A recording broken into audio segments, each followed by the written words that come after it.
How many of us see that nothing the mind is telling us is meaningful? Let's see some hands.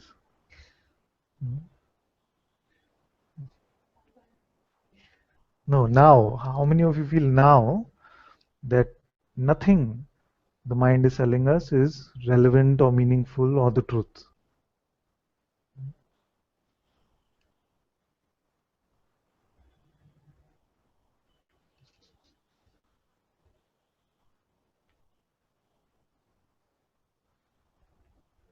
And for any of you who don't feel that this is true,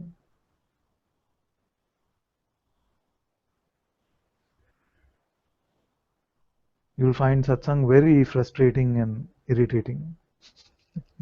Because every day I'm telling you this.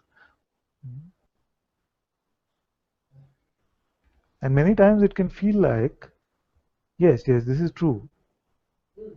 You recognize it intuitively, but somewhere subtly we are still holding some ideas.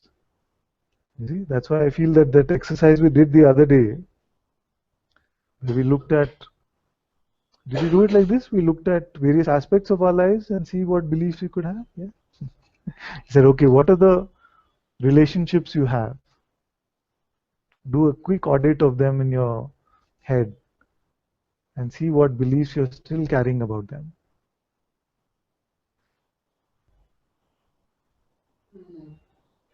Same way, we go for every aspect of life, about money, about health of the body, and about being free.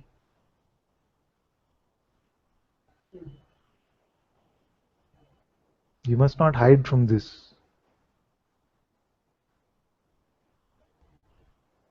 Because one of the most revealing moments in life here was that moment when I realized, before I met Guruji, I used to read A Course in Miracles a little bit, and that has a statement saying, love holds no grievances. I'd heard it even before, but in that moment something fell to check. And one by one, I realized that everyone who's in my life, I have a grievance against them. It can seem very, no, I don't. But when you start checking, yeah, I have this grievance. I have this grievance. You see? And as I started checking, I realized that all this talk of love really holds no water.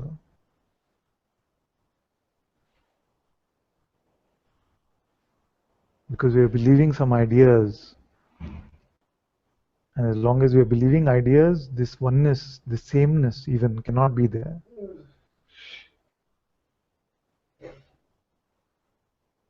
And as long as we have ideas, then our love is just another fancy word for expectations or needs.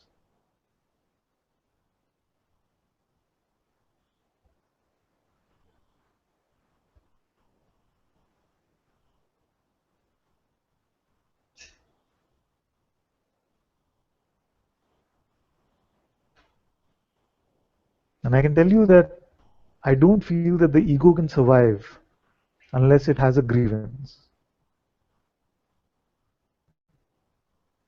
There are few main pillars to this ego. One is this victim mindset, grievances.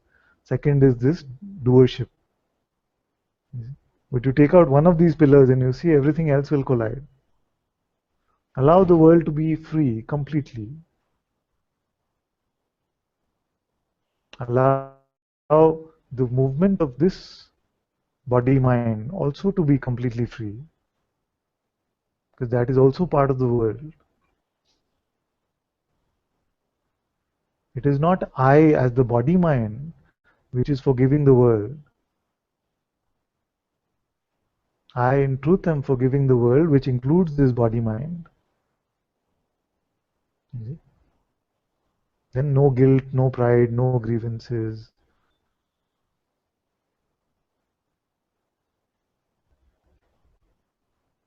And try it, because I know the mind will come and say, but then I will become so irresponsible, and what about all those people who are causing so much harm to the world, and all of those things will come. The typical mind Resistances will come.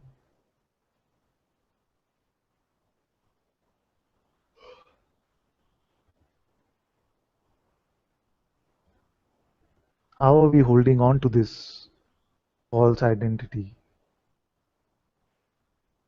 Through the ideas that I am doing something or somebody is doing something. The idea that I can suffer from something, I can be the victim of something in my relationships, in my life.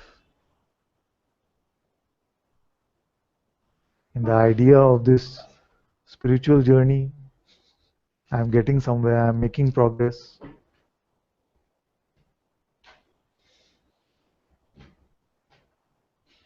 Basically, in anything which the mind is saying, it's just to keep your sense of separation alive.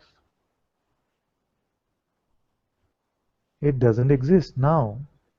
Now, it doesn't exist now. You have to work to become, to pretend to be separate. You have to work.